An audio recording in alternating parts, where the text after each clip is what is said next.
Hi, my name's Matt Sharp. I'll be the one that does the majority of the road tests here. When you come in for your road test, first thing we're going to do is a quick pre-trip on the tractor. You don't know the UPS pre-trip, so you're not going to be held to that standard, but you will be taught that if you come to work for us. After that, we'll drive out into the yard. We will hook into a 53-footer, take it out of the hole, drive it around the yard, bring it back, and you are required to back it back into the space that we pull it out of.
If you successfully complete that, we'll go out on the road.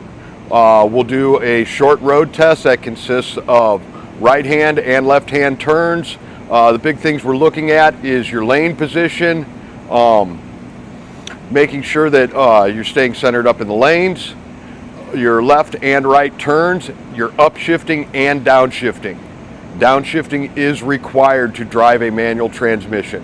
We'll be going out in a single axle 10-speed Mack, and after that we'll bring the trailer back. You'll put it back into the hole again, and that consists of the entire road test.